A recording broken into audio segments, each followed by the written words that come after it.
welcome, Common Sense Patriots, to this episode of Common Sense for America.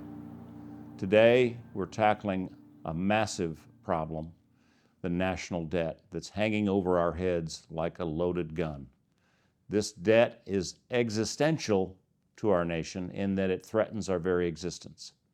We're going to discuss how big the debt is, why should we care, and what can we do about it? Our national debt's not just a number. It's a threat to our country, to your family, and to everything we hold dear. Now, the Founding Fathers feared two things above all others. First, that government would get so big, so out of control, it would take away our freedom. And second, they feared that the national debt would get so big that the government could not perform its duty to protect us. Well, guess what? That second fear is right here, right now. It's right on our doorstep. In 2009, I read Common Sense by Thomas Paine, and I was inspired to write a modern version called Common Sense for America by Thomas Paine, as told to Bruce Rutherford. In the course of writing my version, I researched the Founding Fathers' goals and aspirations and their fears for the nation. The debt jumped off the pages of my research. In 2009, we had just had 8 straight years of deficit spending, and we were on track to exceed the debt to GDP ratio peak that we had right after World War II. Now, how big is our debt? Okay, buckle up, folks. Get ready. As of July 1st this year, 2024, our national debt stands at a staggering $35.1 trillion. Since July 1st, it's gone up 0.2 trillion. It's at 35.3 as we speak. Let me break that down for you. That's $106,000 for every man, woman, and child in America. That's right, each one of you owes $106,000 thanks to our government. And guess what? This year we're adding another 1.8 trillion to the pile. Our debt is the largest in our nation's history. Today, our government is paying the bills by adding debt, like a family paying all the bills by borrowing on credit cards. Now look at this chart that we're about to show you. In 2017, we had $19.8 trillion of debt, just under 20 trillion.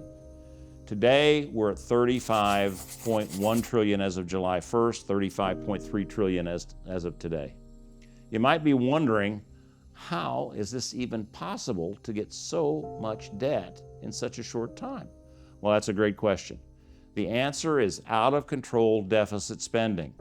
Since 2017, our government has been averaging $2.18 trillion, that's trillion with a T, for every single year. That's deficit spending every single year. Now you say, well, why should I care? It doesn't seem to affect me. Well, you might be thinking, it's just some big number, it doesn't affect me, right? Oh, but it does. When a country's debt gets bigger than its economy, things start to fall apart. It happened in Italy, it's happened in Spain, it's happened in Argentina, in Brazil. You can go on and name lots of other countries. And here's what it looks like when it happens. Sky-high inflation, sky-high prices, incredibly high interest rates that nobody can afford. People losing their jobs, businesses going bankrupt left and right. Now, my daughter spent a semester studying in Spain, living with a wonderful family in Sevilla. When Spain's national debt exceeded its GNP, they could not borrow any more money on decent terms. And their inflation rate skyrocketed, and their interest rates skyrocketed. Unemployment soared, and businesses failed left and right with bankruptcies and just closing the doors. The children in the family that my daughter stayed with could not find jobs and eventually had to leave the country to find work. The single mom lost her job and her home. Their financial lives were destroyed. Now, here in the U.S., we're already seeing the cracks of this kind of effect of national debt. You probably noticed that prices have gone up. Who hasn't? The cost of buying a home, well, most people cannot manage it at all. Those are the first signs of the debt tightening its grip on us. Now, why haven't we collapsed the way Spain and Italy and Portugal and so many other countries did collapse? Well, it's because we've dodged that bullet because we're the biggest economy in the world. And our currency, the good old US dollar, is the go-to currency for everyone. Countries all over the world buy and sell oil in US dollars. We've also had near zero interest rates for a long time, but that's changing. Inflation is skyrocketing, or has skyrocketed. Yes, it's coming under control now, but we had a period of 9% inflation here just recently, and interest rates are way up. This means that paying back our debt is getting really expensive. The average interest rate on our debt has gone from a little over 2% to 3.3% in the last 18 months alone. Now, when you owe $35.3 trillion, that's a lot of interest. I remember in 1981 when mortgage rates averaged 17%. My credit card debt was suddenly costing me 26% and more.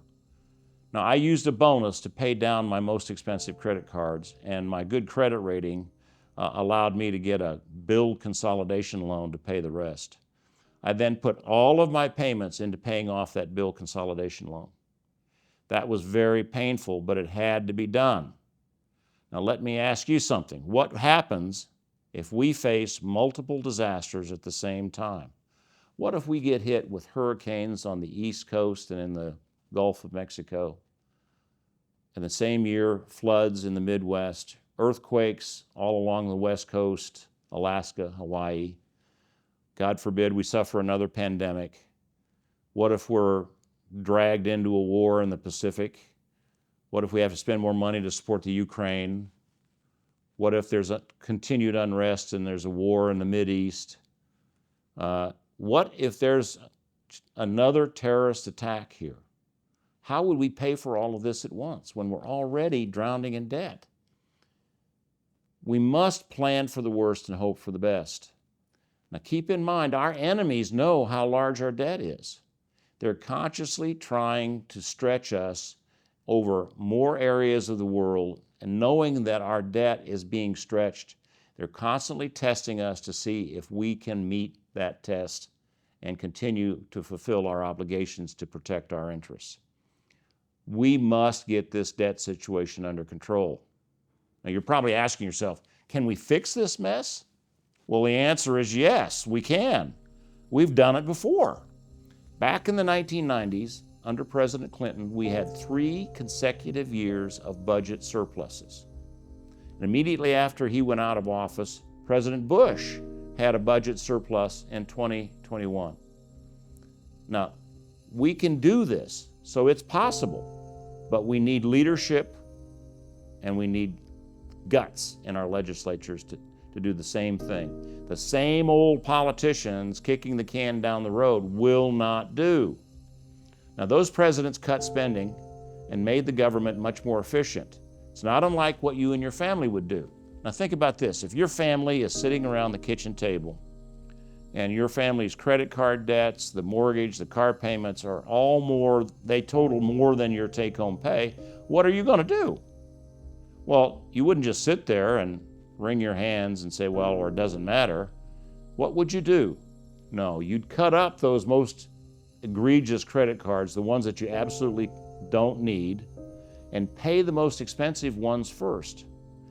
Then take the next most expensive ones when the first expensive one is paid off, add that payment to the next most expensive, and so on and so on.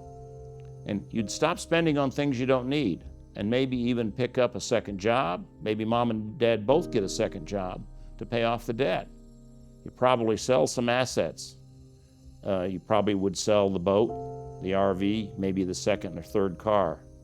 It's not easy and it's not fun, but you have to do it. Plenty of families have done it. Now, our government can do the same. Here's what we can do starting now. First, we need a constitutional amendment to give the President of the United States the line item veto authority that allows them to line through useless spending in various bills. Congress can override it with a 2/3 majority vote of both houses. 44 state governors already have this authority. Why not the President of the United States? Every president has asked for this power. Congress gave it to Bill Clinton, who used it to great effect until the state of New York sued him and the federal government and said the Constitution did not allow the president this power. Well, the Supreme Court had to agree with the state of New York. And so Clinton lost the line item veto. Now, this is why we need a constitutional amendment to give the president the line item veto that 44 states already have. Congressmen and senators from 44 states will be hard-pressed to say no. 44 states will surely say yes. 3/4 of the states have to say yes to pass a constitutional amendment. We can do this. We can make it happen. Now, we also can change the spending rules. We should spend money only on things that benefit at least 3 states. Every spending bill originates in the House. The House should not authorize any spending that does not benefit at least 3 states. No more useless pet projects like a bridge to nowhere or a high-speed train from Los Angeles to San Francisco. If they want to pass a big money bill in a single state, they need a massive majority, like a 2/3 majority of both houses. Now, this will prevent those bridges to nowhere. This will prevent those pet projects that the state should pay for by itself. If it's 2 states, let those 2 states get together and pay for that bill. Don't charge the rest of the United States for that bill. Now, we also need shorter bills. All new laws should be 100 double-spaced pages or less. That's it. No more hiding secret spending in bills that are as long as novels, 2,500 pages, 500 pages. Short, clear, and to the point should be our objective. This will end the so-called Christmas tree effect, where Congress hides new spending in the enormous new laws, hoping that nobody will notice. And congressmen, make deals with each other.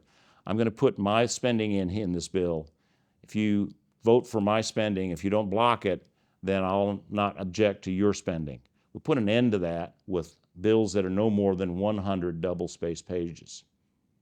But a constitutional amendment and changes in the laws can take time to implement.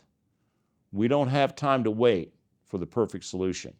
Here's what we can do right now. 1, we institute a luxury tax that can start with a 1% tax on luxury goods and services.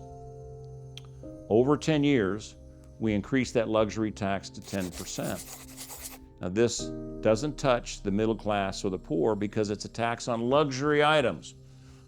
Now, the super rich will pay a lot of this tax. And if you're going to buy a private jet, a yacht, a very, very expensive car, you're going to buy a second home that costs $6 million, yes, you're going to pay the luxury tax. In 10 years, in the first year, it should bring in about $135 billion.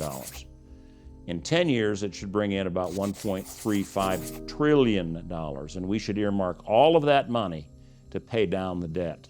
Now, the beauty of this tax is that it's completely voluntary. If you can't afford the tax, you can avoid it. If you do not want to pay the tax for a new Mercedes, you can instead buy a Cadillac or a Ford or a used car. You could decide that you decided the question and you're the one in control. This tax would not affect any necessary items. The poor and the middle class would not be affected. The economy is 70% consumption. So this tax would apply only to the luxury portions that would be phased in over 10 years. The rich would hardly notice the change. Here's an example of how it could work. The average car costs $48,000. Let's just say the luxury amount is $50,000. If you paid more than $50,000 for a car, the amount above $50,000 would be subject to the 1% tax, which over 10 years would grow to 10%. If you buy a prepackaged frozen pizza at the store, there's a luxury tax. But if you buy all of the ingredients at the store and make your own pizza, there's no tax. This can be very easily implemented through the state sales tax systems.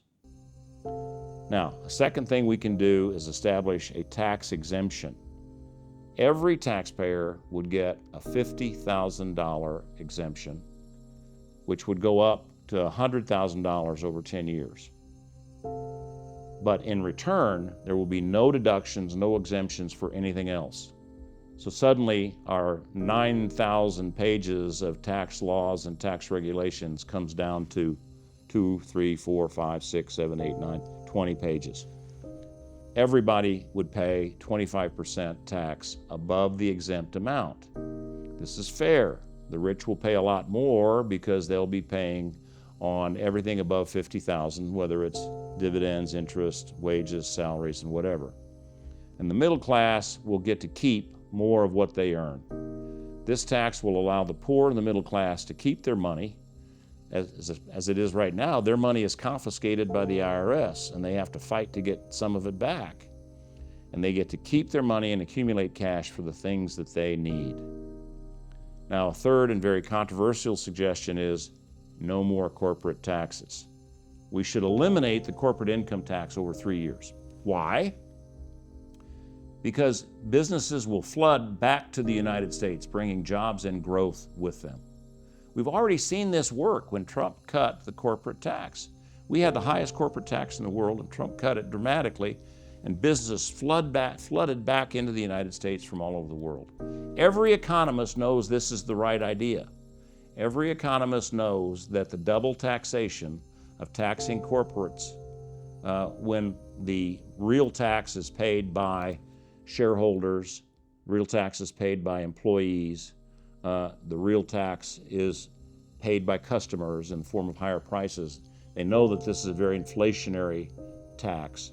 Every economist knows this is a bad idea to have a corporate tax. Now remember, most corporations are small businesses. So this change will help the small businessman the most, and it'll be a wonderful thing for our economy. And we must have a robust and growing economy in order to get this debt under control. Now, these are just 3 great examples of how we can get the debt under control, but we must still cut the waste the way Clinton and Bush did. We spend $1.21 trillion a year on Social Security, $944 billion on Medicare, and $513 billion on Medicaid every year. And we're on the hook for $79 trillion in future payments on these 3 programs alone. Now, if we don't make some big changes, these programs are going to break us. Let's talk about Social Security. Congress knows what to do. They've had several commissions that have told them what to do. And the first thing is to over time, raise the retirement age to 70 and probably eventually to 72 over a long period of time. Now, this would not affect anybody who's over 50 years of age. Wouldn't have any effect on them whatsoever. If you're younger than 50, then you're probably going to have to work until you're 70 before you can collect 100% of your Social Security benefits. I worked until I was 70. Second thing we would do is invest the $2.6 trillion Social Security Trust Fund in a market basket of securities and investments and triple its income from 2.6% to 7.8%. Now remember, a market basket of securities this year invested in the stock market and in corporate debt was up 15% so far this year. So 7.8% is not out of the question, and we could still have plenty of money to pay the professional advisors to do this for us. And finally, and you'll get a kick out of this, everybody's always surprised to hear that we pay a lot of Social Security benefits to non-citizens. We got to stop paying Social Security benefits to non-citizens. Now, I don't want to take money away from people who are already receiving Social Security, but any new enrollee in Social Security should enroll and pay their Social Security taxes with the understanding that unless and until they become a citizen, they won't get Social Security benefits. There's an enormous number of non-citizens receiving Social Security living all over the world. Poland is the #1 country receiving Social Security payments outside the United States. Now, raising the retirement age to 70 and eventually to 72 is always controversial, but realize It wouldn't apply to anybody older than 50 today. Younger people live longer, will work longer. I personally didn't retire the first time until I was 70 years old. This will not be a hardship on anybody under age 50. People age 50 or older won't be affected at all. This is not a problem, and don't let politicians try to scare you into thinking that it will be a problem. Now, our second biggest item is Medicare. Medicare is racked with fraud. We need to crack down on fraud and unnecessary spending. It's estimated that unethical insurance companies and doctors are billing Medicare $150 billion per year in unnecessary medical procedures. We should move Medicare to pay its benefits directly to seniors' health savings accounts so that people can manage their own costs, and create a health consulting service for seniors so that they can easily get a second opinion on suggested medical procedures to protect them from these unethical insurance companies and doctors. Medicaid, a different program, spends $217 billion a year on long-term care for recipients. More than half of this money goes to people wealthy enough to pay their own bills. They are not entitled to payments, and yet they're getting them. We need to close these loopholes that let rich people take advantage of the system and save $100 billion or more per year in that one item alone. Now, the federal government is huge, and there is waste everywhere, and there's some corruption that we need to work on. We're currently spending $82 million a month on, quote, foreign aid for the Taliban in Afghanistan. I know you're saying, what? You heard it right. The Taliban are getting $82 million a month from us in foreign aid. Now, this has got to stop. We should examine all the foreign aid and find the other waste and cut it out. This is just one egregious example of a line item in the budget that shouldn't be there at all. Now, the post office is another example. It loses $27 million a year. And people say, well, it's only $27 million. You know, the budget's over $7 trillion a year. It's only $27 million. Well, if the post office can't make a profit, let's hand it over to Amazon or FedEx or UPS or somebody like that. They'll do better with running the post office, and taxpayers won't foot the bill. Now, the outsourced provider, let's say it's Amazon, will probably pay us $75 million a year just to get the business. Now, that's a $100 million a year swing for the taxpayers. $100 million a year for the taxpayers. God knows the service couldn't get any worse. Who gives you better service now? Amazon, UPS, FedEx, or the post office? Give me a break. This is an easy one. Now, we're spending $1.4 billion a year on flood insurance so that people can live in flood zones, live next to the ocean, next to a river. If you want to live there, fine. Nobody is saying you can't live there. But don't ask the taxpayers of 50 states to cover your risk. This is something that you decide to do, should be your responsibility. Remember the 4 principles of government that we talked about in our very first episode? Life, liberty, happiness, and self-reliance. This is a case where we need to foster self-reliance, and you need to cover your own risk if you want to live next to the ocean. Now, the government has also historically lost 25 cents on the dollar on every loan that is ever made. Like flood insurance, we should get out of the lending business. If businesses have a plan that is not good enough to get a commercial bank loan or to get money from Wall Street or from venture capitalists, if they're not good enough to get that kind of financing, why should we, the taxpayers, take the extra risks to loan the business money? This is just common sense. The government should not be in the business of lending our money to businesses that can't get loans conventionally. Now, we've been borrowing an average of $2.18 trillion, trillion with a T, every year since 2017. Reversing this trend won't be easy, but it can be done. We just need leaders with guts to do what's right. I once had a valuable client that was culturally and ethically incompatible with our company and our team. We had to make a very difficult decision to stop working with that client. It was hard, but it was the right thing to do. We know this problem of our national debt is hard, but it's the right thing to do to fix it. We also know there is plenty of opportunity to solve this problem. We've only touched the tip of the iceberg in this podcast. We must demand that our legislators pledge to do the right thing and solve this problem. Talk to your friends, talk to your peer group, talk to your fellow church members, your fellow club members. Spread the word. Common sense can turn this country around, but it's going to take all of us speaking with one voice. Now, do not hesitate to give your thoughts on these topics by making comments on our website, CommonSenseForAmerica, America.com, or shoot us an email at connect@CommonSenseForAmerica.com. We would love to hear from you. Next time, we'll talk about healthcare reform, another issue that's strangling our economy and hitting the pocketbooks of every American family. You won't want to miss this one. Thanks again. Really appreciate your being with us. Until next time, God bless you and God bless America.